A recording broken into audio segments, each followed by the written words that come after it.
Hey folks, welcome back to our Dice Tower preview. I'm Mark, and today we're taking a look at Terrors of London. Terrors of London is brought to you by Colossal Games. It's for 2 to 4 players, ages 14 and up, and game time ranges from 20 to 40 minutes. Welcome to the streets of old Victorian London, where evil has risen from the deep, and the fate of the world stands in the balance, and only beasts and devils might save us all.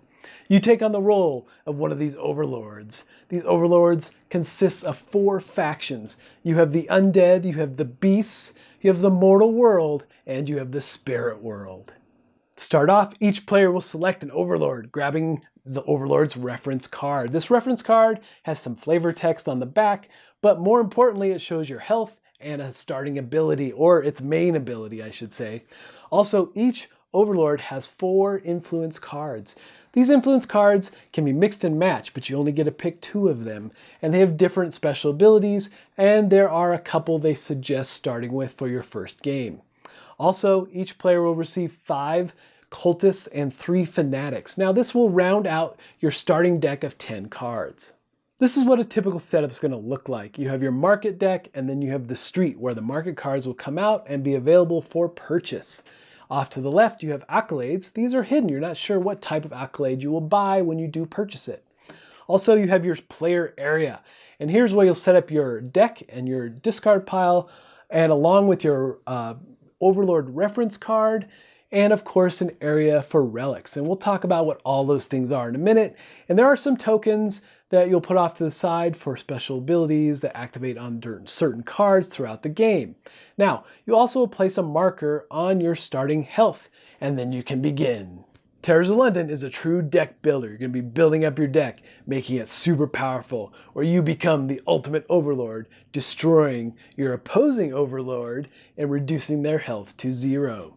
Now, you'll be doing this by building up your deck and even thinning it out to make it optimized for the best possible attack and the most damage you can bring against that other overlord.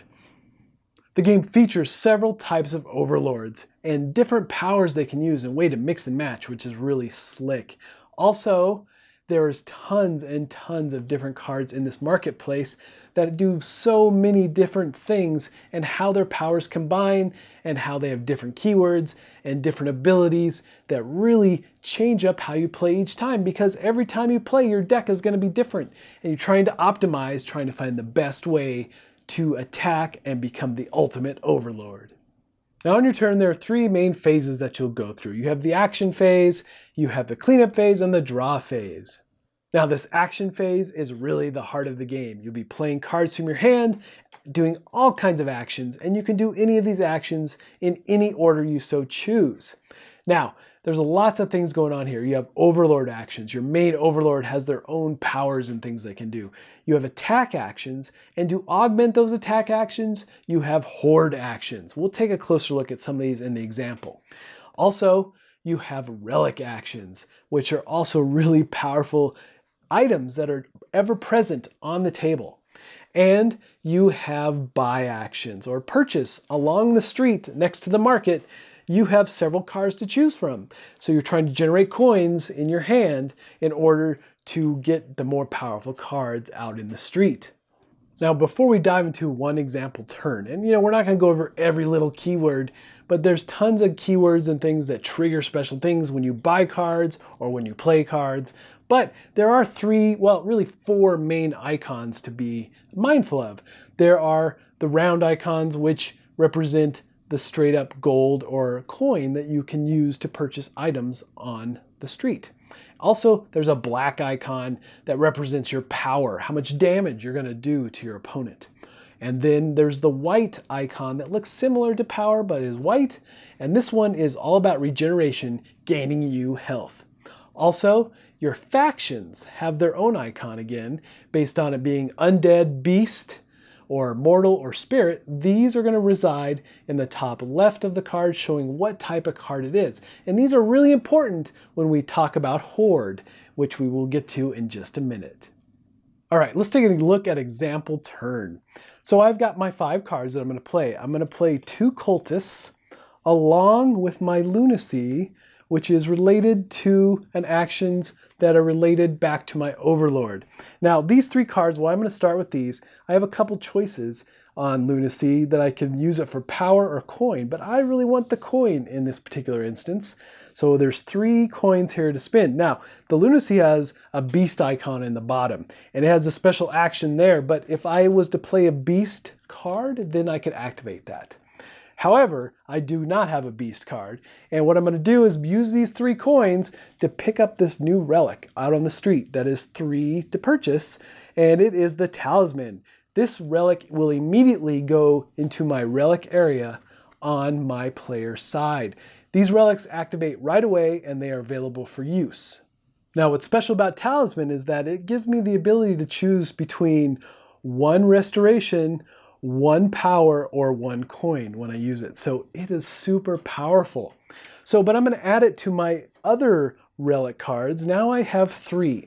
These 3 relic cards are Healing Locust, I have the Mark of Cain, and now the Talisman. And why that's important is because the Healing Locust is fantastic as an action that I can spend, giving me basically 3 regeneration every time now because I have 3 relics, and for every relic I have in play, I get a regeneration bonus. So I get 3 health back, which is, regeneration in this game is super important. And then the Mark of Cain also gives me a regeneration point, so I'm just pulling in tons of health each time here. And of course with the Talisman, that gives me more as well. So I'm going to use all these relic cards and basically gain 3, 4, 5 health back, which is much needed because I'm pretty low at this moment.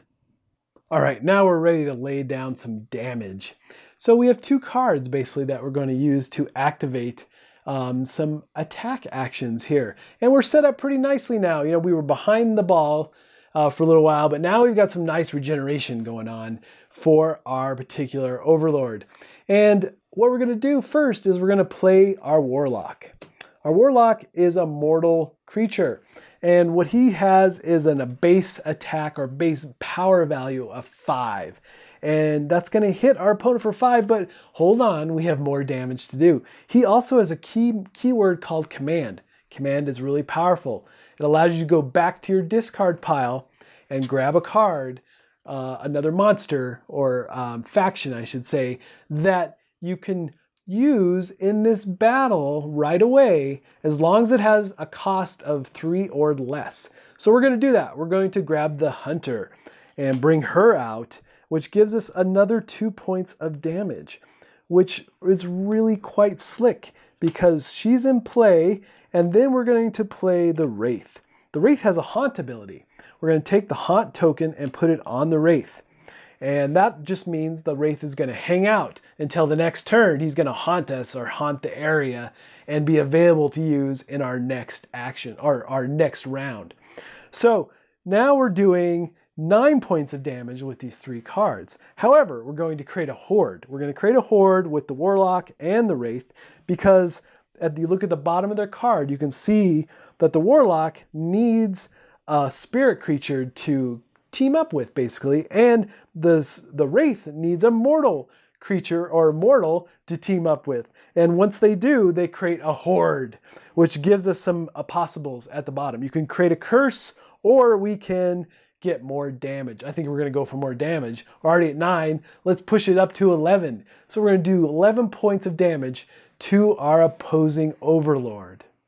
Then play will continue back and forth, very much like this, acquiring more cards, doing more attacks, trying again to reduce your opponent to 0, and whoever does will become the winner of the game. Now there's lots of other things we didn't cover. There's curses, there's muster, there's all kinds of keywords and different abilities that these cards can do.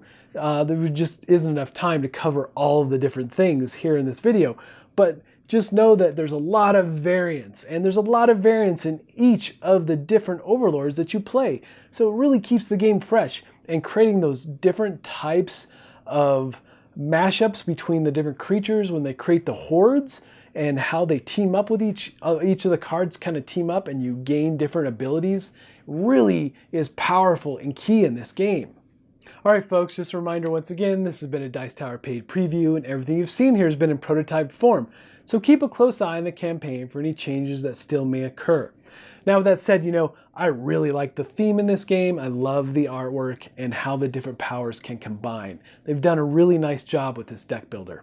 So if you like deck builders and this looks like a game that would be of interest to you, I'm sure they would appreciate your support. I think that's it for me, and until next time, we'll see you at the table. Thanks so much for watching the Dice Tower videos. Find more great videos and reviews, as well as our top-rated audio podcast at Dicetower.com. You can also find other great shows at Dicetowernetwork.com. I'm Eric Summerer, and you've been watching The Dice Tower. The Dice Tower is sponsored by Cool Stuff Inc., where you can find great games for great prices. Cool stuff in stock. Check them out at CoolStuffInc.com.